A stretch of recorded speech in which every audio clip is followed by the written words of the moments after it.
Smith, and I'm with Christian Leadership Partners. For the last 15 days, we've been doing coaching sessions that are absolutely free.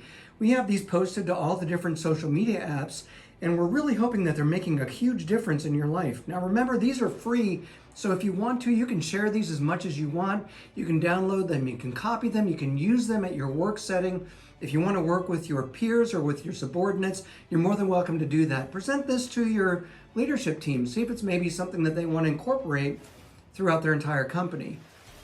What we've been doing is we've been working actually on our goals. And what we want to do is we want to develop good goals, good sound goals that can actually help take us to that next level, to help us to become our best us.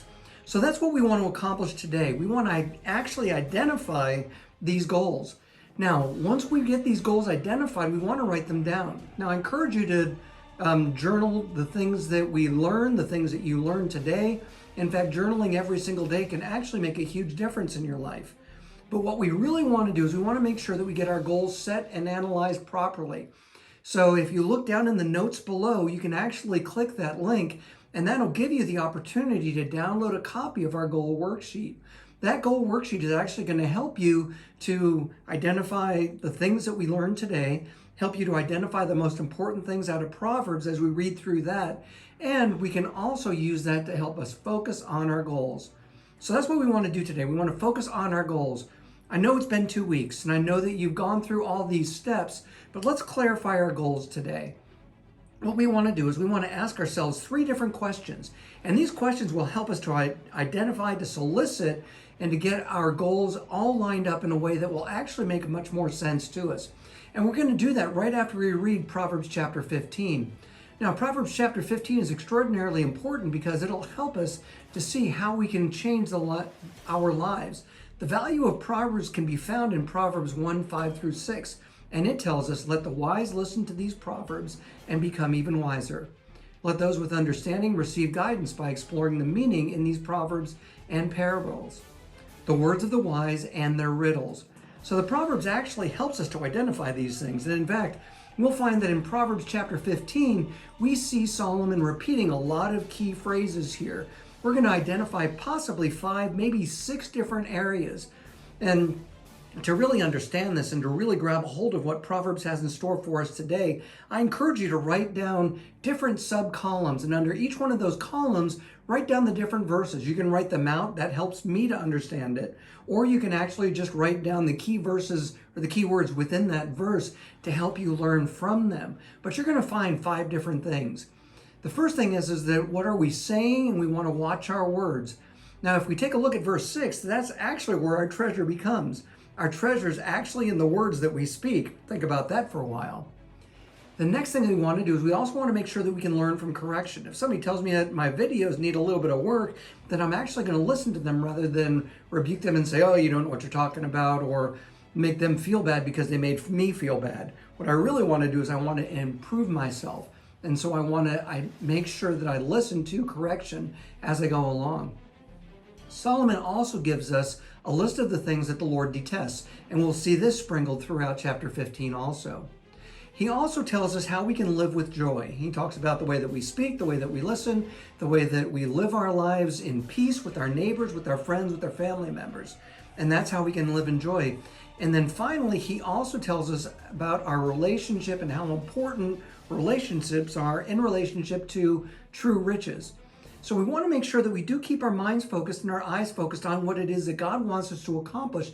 And we can do that through our goals. And remember, we're going to ask ourselves 3 different questions to really clarify and identify our goals. But let's get into Proverbs chapter 15. A gentle answer deflects anger, but harsh words make tempers flare. The tongue of the wise makes knowledge appealing, but the mouth of fool belches out foolishness. The Lord is watching everywhere, keeping his eye on both the evil and the good. Gentle words are a tree of life. A deceitful tongue crushes the spirit. Only a fool despises a parent's discipline. Whoever learns from correction is wise. There is treasure in the house of the godly, but the earnings of the wicked bring trouble. The lips of the wise give good advice. The heart of a fool has none to give. The Lord detests the sacrifices of the wicked, but he delights in the prayers of the upright. The Lord detests the ways of the wicked, but he loves those who pursue godliness. Whoever abandons the right path will be severely disciplined. Whoever hates correction will die. Even death and destruction hold no secrets from the Lord. How much more does he know the human heart? Mockers hate to be corrected, so they stay away from the wise. A glad heart makes a happy face. A broken heart crushes the spirit. A wise person is hungry for knowledge, while the fool feeds on trash. For the despondent every day brings trouble. For the happy heart, life is a continual feast. Better to have little with fear of the Lord than to have great treasures in inner turmoil. A bowl of vegetables with someone you love is better than steak with someone you hate. A hot-tempered person starts fights. A cool-tempered person stops them. A lazy person's way is blocked with briars, but the path of the upright is an open highway. Sensible children bring joy to their father. Foolish children despise their mother. Foolishness brings joy to those with no sense. A sensible person stays on the right path. The Lord tears down the house of the proud, but he protects the property of widows. The Lord detests evil plans, but he delights in pure words. Greed brings grief to the whole family, but those who hate bribes will live. The heart of the godly thinks carefully before speaking. The mouth of the wicked overflows with evil words. The Lord is far from the wicked, but he hears the prayers of the righteous. A cheerful look brings joy to the heart. Good news makes for good health. If you listen to constructive criticism, you'll be at home among the wise. If you reject discipline, you will only harm yourself. But if you listen to correction, you grow in understanding. Fear of the Lord teaches wisdom. Humility precedes honor. So what we see here is that there is a true value in Proverbs. And in fact, I found two verses that really spoke to me the most. The first one is Proverbs 15:4, and it tells me that gentle words are a tree of life. A deceitful tongue crushes the spirit. So I really got to watch what it is that I say. And I know that if I'm speaking good words, then I'm going to actually be pursuing a tree of life, which is what all of us are looking for anyway, right? And I also found Proverbs 15:6 to be valuable as well. It says that there's treasure in the house of the godly, but the earnings of the wicked bring trouble. So it's really the things that I speak that are actually going to be the treasures within my house. And those are the things that I really want to address. So if I can speak these good things, then I know that I can start working on my goals. And what I really want to do is I want to identify the best ways to identify how I can actually start working these goals within my life. So what I want to do is I want to ask myself 3 different questions.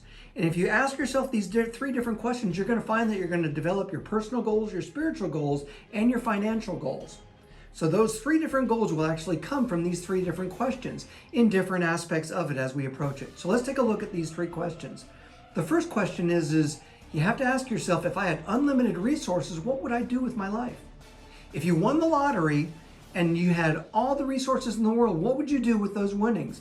You wouldn't just go sleep all day long. You would go out and you would enjoy them. But past the enjoyment, what is it that you do that you really enjoy? How would you fund that? The second question that we have is, if I knew that God would hold me up, that he would have my back and cause me to succeed, what would I step out and do? If I knew that God was working for me, if I knew that God was on my side, what would I do? The third question that I want to ask is, if you only had 30 days to live, what would you do? I'm serious. Would you start? A lot of us would curl up in a ball, go underneath the table and say, oh my gosh, life is over as we know it. What are we going to do? But in reality, I want to ask myself this question. If I only had 30 days to live, how could I live my life in a way that would honor God? What would I stop doing? And what would I start doing? What would I want to accomplish in those 30 days? So we want to take these goals, we want to start living our lives that way. And if I can live my life that way, now I know that I can be successful and I can go out being a miracle going someplace to happen. So why not make that so? Take the opportunity and the time to write down these goals and to really make a difference in your life. So join us tomorrow for this coaching session. I think that you'll really enjoy it.